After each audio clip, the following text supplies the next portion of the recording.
या ठिकाणी आता कमिशन आलंय 325 जे कमिशन आलं ते कमिशन आपण घेतलंय ट्रेडिंगच्या पीएनएलच्या क्रेडिटला बाय कमिशन म्हणून.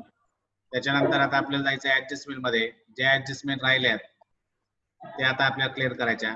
पहिली ऍडजस्टमेंट क्लिअर झाली, दुसरी सुद्धा आपण क्लिअर केली, तिसरी सुद्धा आपली क्लिअर झाली, चौथी ऍडजस्टमेंट राहिली, पाचवी राहिली बघा, सहावी सुद्धा ऍडजस्टमेंट आपली क्लिअर झाली. आता दोनच ऍडजस्टमेंट आपल्या शिल्लक आहे. मशिनरीचं बघा, प्लांट अँड मशिनरीची व्हॅल्यू आपल्याला किती सांगितली, क्लोजिंग व्हॅल्यू 13,000. प्लांट अँड मशिनरीच्या बाबतीत जर तुम्ही वर बघितलं तर प्लांट अँड मशिनरीची वरती व्हॅल्यू दिली आपल्याला 15,000. किती दिलेले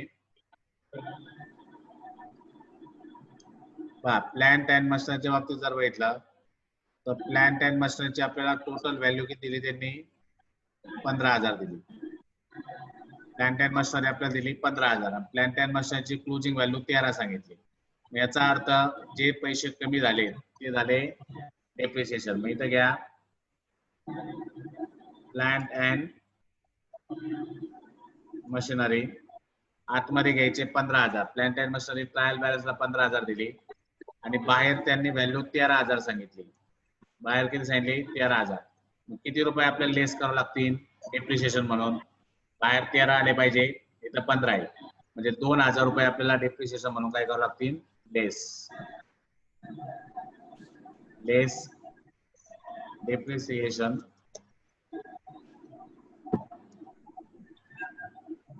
2,000 रुपये. लेस डेप्रिसिएशन 2,000. 2,000 रुपये या 15,000 मधून काय करायचे, डेप्रिसिएशन म्हणून आपण काय करायचे, लेस करायचे. 15 मधून 2 आले 13. मग आता या डेप्रिसिएशनचा सेकंड डेबिट जातो प्रॉफिट अँड लॉसच्या डेबिटला. टू डेप्रिसिएशन खाली म्हणा प्लांट अँड मशिनरी 2,000 रुपये. अशा पद्धतीने आपण डेप्रिसिएशनचे दोन इफेक्ट केले. पहिला प्लांट अँड मशिनरी आपण ट्रायल बॅलन्स म्हणून घेतला ऍसेटला, त्यातून क्लोजिंगचं व्हॅल्यू आपल्याला सांगितली होती 13,000. प्लांट अँड मशिनरी 15,000 होतं, खाली सांगितलं आपल्याला व्हॅल्यू त्याची 13,000. म्हणून आपण काय केलं 15,000 वरती घेतले, बाहेर 13, म्हणजे 2,000 रुपये डेप्रिसिएशन म्हणून लेस केले. त्याचा सेकंड इफेक्ट केला आपण प्रॉफिट अँड लॉसच्या डेबिटला.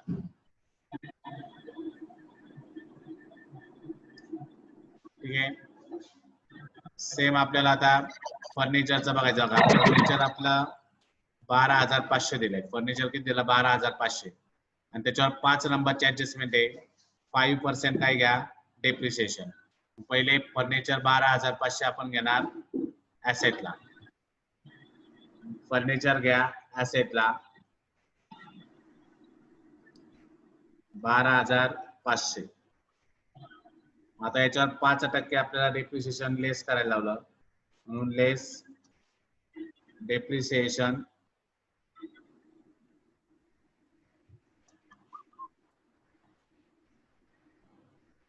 @ 5%. आता 12,500 वर 5% काढा. 12,000चे निम्मा बघा 10%नी 1,250 येईल. 10%नी 1,250, मग 5%नी 625 रुपये. 625 12,500 मधून वजा करायचे, नाही तर राहतील 11,875. झाले 11,875. आता या डेप्रिसिएशन बघा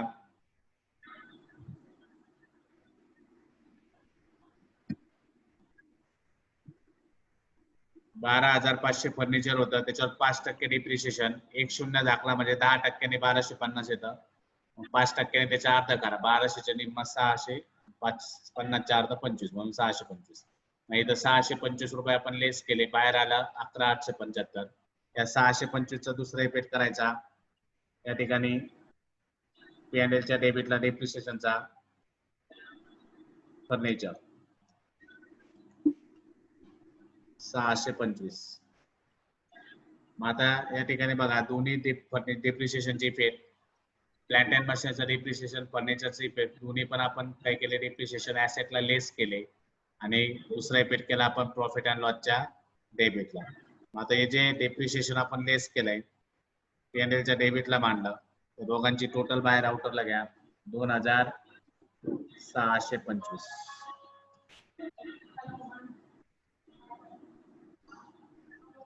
अशा पद्धतीने आपण काय केलं रे प्लांट अँड मशिनरीचं डेप्रिसिएशन घेतला, फर्निचरचं डेप्रिसिएशन घेतला. ठीक आहे. आता कुठले ऍडजस्टमेंट राहिले का? बस चौथी पण ऍडजस्टमेंट क्लिअर झाली, पाचवी पण ऍडजस्टमेंट क्लिअर झाली. सगळ्या ऍडजस्टमेंट आपण क्लिअर केल्या, सगळं मांडून झालंय. मग आता क्लोज करण्याच्या अगोदर जेवढ्या लायबिलिटी उरलेल्या लायबिलिटी उरलेल्या ऍसेट मांडून घ्यायच्या. मग आता उरलेले लायबिलिटी पहिलं कॅपिटल मांडून घ्यायचं. कॅपिटल क्रांती आणि सुमंगलम 1,20,000 40,000. मग आता कॅपिटल कुठं मानतो रे आपण? नेहमी कॅपिटलच्या क्रेडिटला घ्यायचं बाय बॅलन्स ब्रॉट डाऊन. क्रांतीचे 1,20,000 तिकडे जाय, याचे 40,000. बा या ठिकाणी आपण काय केलं? कॅपिटलचा balance by balance brought down म्हणून घेतला. क्रांतीचे 1,20,000, सुमंगलचा 40,000. आता उरलेल्या लायबिलिटी कोणत्या आहेत त्याच्यावर ऍडजस्टमेंट आली नाही. तर बघा सनरी क्रेडिटर्स, सनरी क्रेडिटर्स 30,000 घ्यावं लागतील. बिल्स पेएबल घ्यावं लागतील 15,000. या दोन लायबिलिटी आपल्या उरल्या ज्या आपण घेतल्या नाही. मग सनरी क्रेडिटर्स 30,000, बिल्स पेएबल 15,000 लायबिलिटीला घेऊन टाका.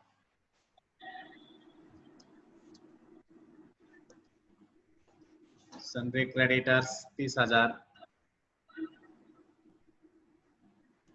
क्रेडिटला फोन केला का? Bills payable 15,000.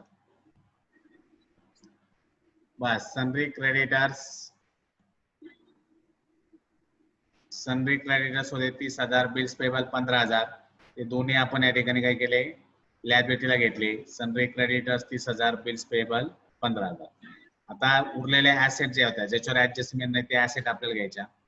ऍसेट मध्ये ज्या ज्या उरल्यात बघा, बिल्स रिसिवेबल आपण घेतलेलं नाही. बिल्स रिसिवेबल घ्या 8,500.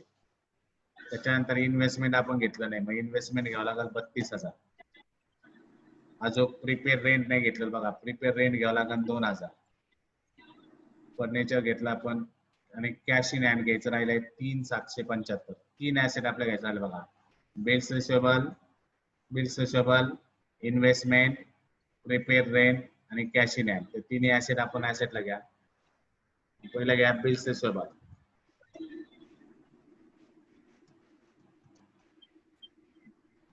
किती अमाऊंट आहे बिल्स रिसिवेबलची? बिल्स रिसिवेबल आहे 8,500.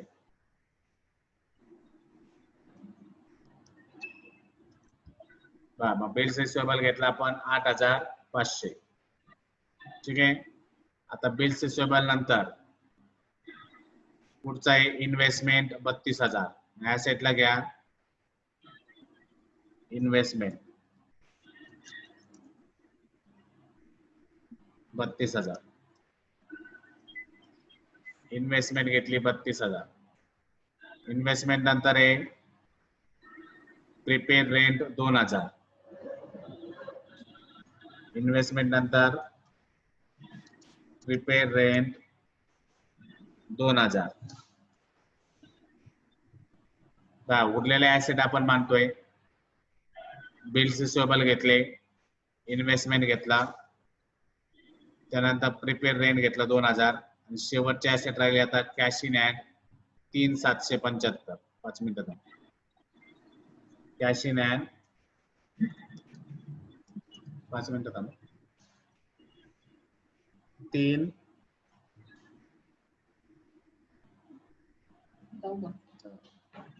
3,775. कॅश इन हँड आला 3,775. अशा पद्धतीने आपण काय केलं रे? 4 आपल्या राहिलेल्या ज्या लायबिलिटी होत्या त्या ऍसेट होत्या त्या आपण घेतल्या. बिल्स रिसिवेबल घेतला, इन्व्हेस्टमेंट घेतला, प्रीपेड रेंट घेतला, कॅश इन हँड घेतली. आपण सगळ्या ऍसेट आपण या ठिकाणी घेतल्यात. आता आपल्याला क्लोज करायचं P&L अकाउंट. आता P&L अकाउंट क्लोज करताना आपला जो नियम आहे, दोन्ही साईडची टोटल करायची, जी मोठी असेल ती दोन्हीकडे घ्यायची.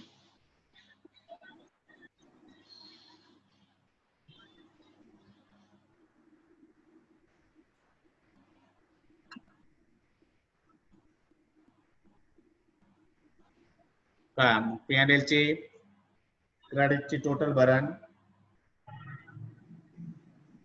14,525 क्रेडिटची टोटल भरली 14,525 आणि डेबिटची टोटल मोठी येणार आहे. आता डेबिट साइड या ठिकाणी मोठी येणार. डेबिट साइडची टोटल येईल 20,800. बा या ठिकाणी डेबिट साइड मोठी आहे ती दोन्ही इकडे मांडायची 20,800 20,800. आता या डेबिटच्या टोटल मधून क्रेडिटची टोटल आपण काय करणार लेस करणार. मग आता डेबिट बाजू मोठी आली म्हणजे एक्सपेन्सेस बाजू मोठी आली त्यामुळे आपण म्हणणार नेट लॉस. Net loss. आता लॉस आल्यानंतर यांचे सबट्रॅक्शन करा 20,800 मधून वजा करा. नेट लॉस येईल आपला 6,275.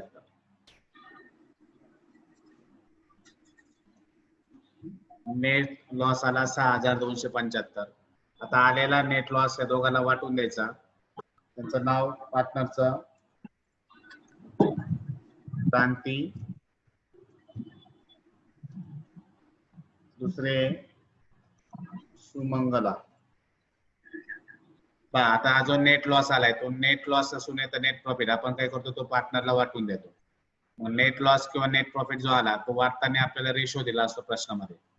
सुरुवातीला बघा आता इथं सांगितलंय बघा partner sharing profit and losses in their capital ratio. कसं सांगितलंय कॅपिटल रेशो. कॅपिटल प्रमाणे त्यांना वाटा. मग कॅपिटल त्यांचं किती रे दोघांचं 1,20,000 आणि 40,000. त्यातले याचे 4 शून्य कट केले आपण. याचे पण 4 शून्य कट करून टाकायचे. बघा सेम शून्य याचे 4 कट केले याचे 4. याचे किती राहिले 12 आणि 4 शिल्लक राहिले. 12 आणि 4 म्हटल्यावर दोघाला भाग जातो कशाने 4 ने. 4 त्रिक 12 4 एक 4. मग आपला रेशो झाला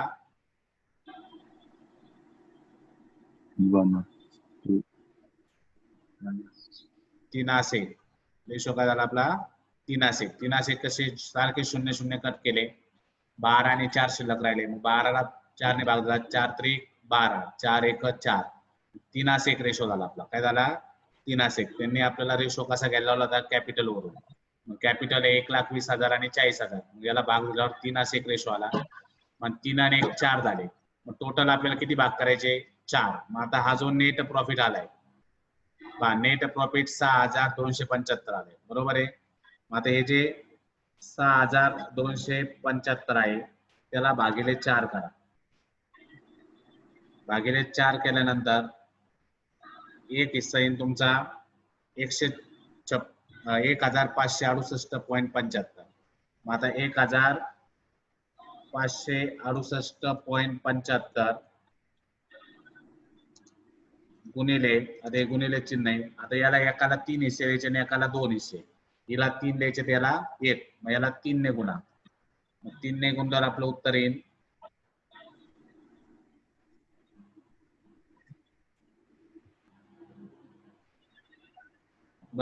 याला 3 ने गुणल्यावर आपलं उत्तर आलं 4,706.25.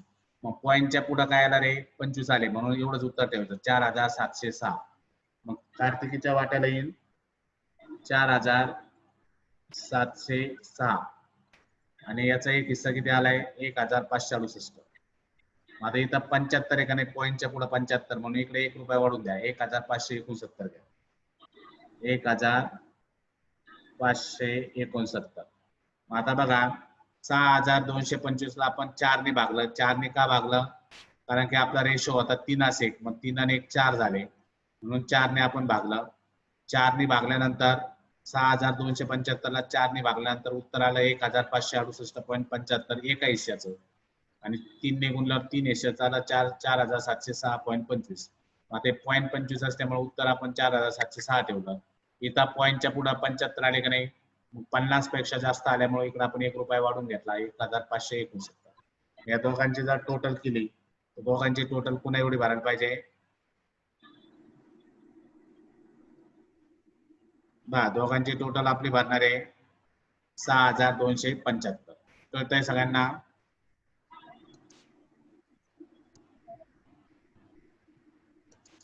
अशा पद्धतीने आपण नेट लॉस वाटून दिला.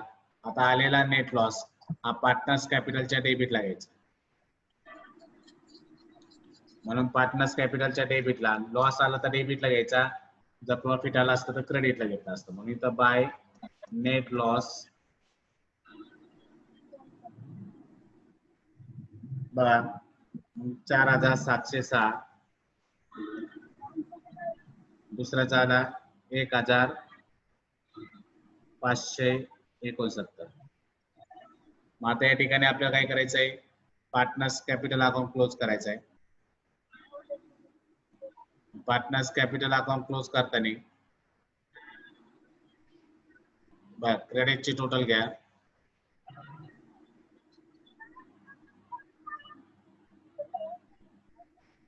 बघा कॅपिटल अकाउंट क्लोज करायचं आहे, मग क्रेडिटची टोटल घ्या.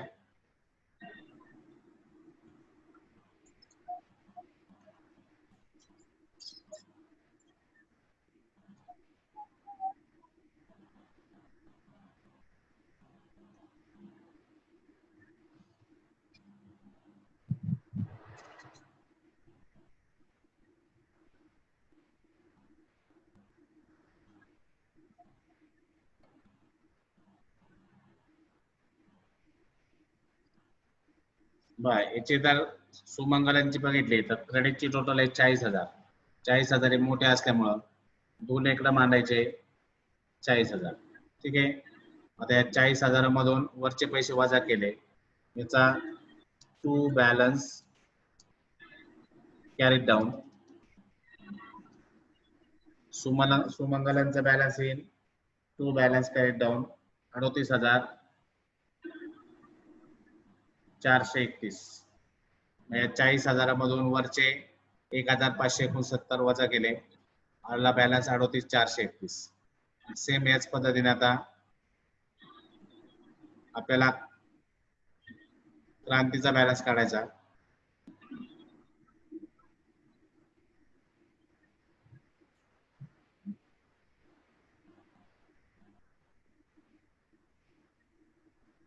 आता क्रांतीची क्रेडिटची टोटल केली ती भराल 1,20,000.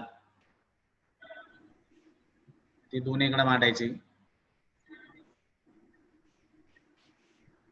आता क्रांतीच्या याच्यातून जर 4,760 वजा केले तर वरती बॅलन्स येईल 1,15,294.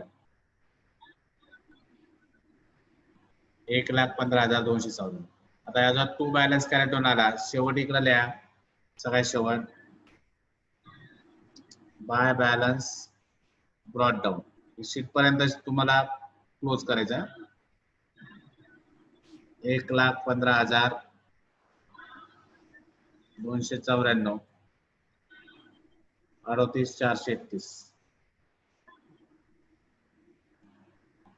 झाले. मग आता जो बाय बॅलन्स ब्रॉड डाऊन असतो तो आपण इथं पार्टनर्स कॅपिटल म्हणून घेतो. इथं लिहा पार्टनर्स कॅपिटल, खाली नाव लिहायचे दोघीचे, क्रांती, दुसरे सुमंगला. आता क्रांतीचे पैसे आले 1,15,294 आणि याचे आले टोटल 38,431.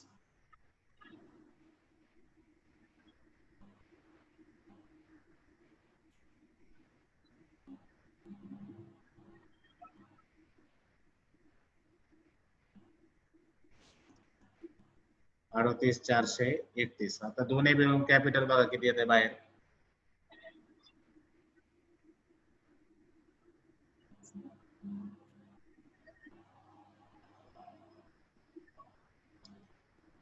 किती आलेले आहे ते 1,15,294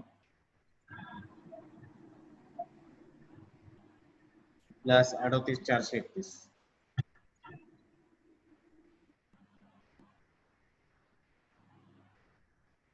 1,53,725. अशा पद्धतीने 1,53,725 ही आपला कॅपिटलची टोटल बाहेर आली. आता दोन्ही साईडची टोटल करायची बॅलन्स शीटची, ती सेम भरायला पाहिजे.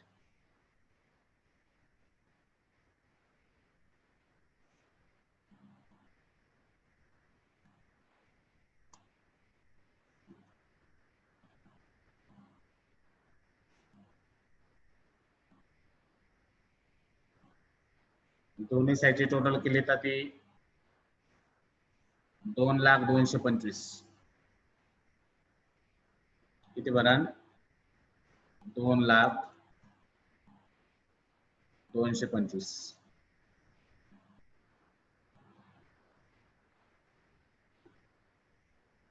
अशा पद्धतीने आपला हा पूर्ण प्रॉब्लेम क्लिअर झाला.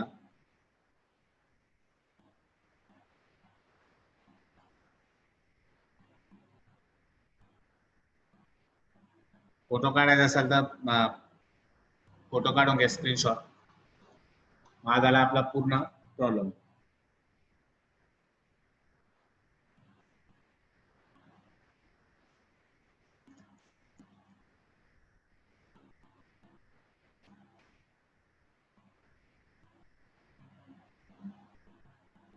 ठीक आहे, झालंय का सगळ्यांचं लिहून? हो सर. ठीक आहे, हा पूर्ण असा प्रॉब्लेम आहे. रोज आपल्या अशा पद्धतीने चालतील. समजतंय का? शिकवलेलं कळतंय का? हाँ सर.